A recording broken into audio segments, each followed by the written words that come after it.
Merci beaucoup de cette invitation et pour l'entrée en matière qui est très, très bien. Bon, je pense que les médiévistes ne seraient pas complètement contents, mais s'il n'y en a pas parmi vous et que je ne le suis pas, ça ira. Donc moi, je vais vous parler d'une période plus récente et donc de cette invention du système déchets. Alors, je vais me concentrer plutôt sur un point de vue urbain, puisque c'est ce que je connais le mieux, hein. Et je pense que ce sera complémentaire pour ceux qui ont assisté à la conférence de Thomas Leroux, de ce que Thomas Leroux vous a dit sur la non-existence puis existence des déchets. Et cette intervention, je vais la découper en deux parties. Je vous dirai après pourquoi. Enfin, je reviendrai sur des éléments introductifs après. La première portera sur. Je peux faire aussi des trucs, mais pas trop. La première portera sur. Ah oui, le problème, c'est que je vais bouger tout le temps, hein. Je ne peux pas rester au même endroit tout le temps. C'est bon, je peux bouger quand même? Pas trop, d'accord. Bon. Faut mettre des marques là, comme ça. Genre. Bon, bref.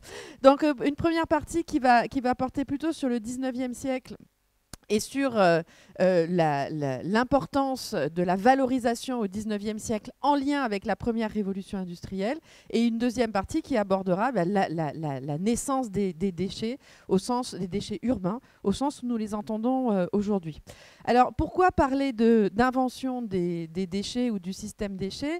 Parce que, je vais quand même vous poser une question initiale. Qui c'est qui a assisté à la conférence de Thomas Leroux? Ah, vous étiez quand même, vous êtes des aficionados des déchets. Donc je sais, comme je ne sais pas ce qu'il vous a dit, peut-être que ça répétera ce qu'il a dit, donc je vous prie de m'en excuser. Mais en tout cas, le mot déchet, hein, c'est un mot très ancien qui vient du verbe déchoir, mais qui, jusqu'au XXe siècle, n'a jamais été employé pour désigner ce que nous appelons les déchets urbains, que ce soit les déchets solides ou les déchets liquides. C'est-à-dire que si vous prenez n'importe quel texte antérieur au XXe siècle, et en particulier du XVIIIe et du XIXe, vous ne trouverez pas le mot déchet. On va employer tout un tas d'autres termes, par exemple les ordures, qui viennent du mot horridis, qui veut dire horrible, les immondices, qui veulent dire sale, le raclin, enfin tout un tas de mots, les vidanges, etc., etc. Mais le mot déchet n'est pas là. Et donc la question qu'on peut se poser, et ça va m'amener directement à ma première partie, c'est de savoir, si le mot n'existe pas, est-ce que la chose existe, pour renvoyer à un célèbre poème.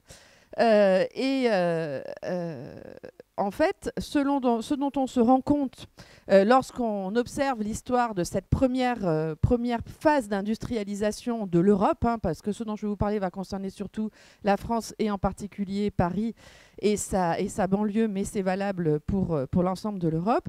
Ce que l'on constate, c'est que au XIXe siècle, les sous-produits urbains prennent une valeur grandissante, c'est-à-dire que ce n'est pas une survivance de l'Ancien Régime et de l'époque pré-industrielle, mais c'est bien une marque de la première industrialisation que l'importance et la valeur prise par les sous-produits urbains. Et cette importance et cette valeur, elles sont dues à deux choses. La première, c'est le besoin d'engrais pour la production alimentaire. Je vais y revenir dans quelques instants. Et la deuxième, c'est le besoin de matières premières pour l'industrie.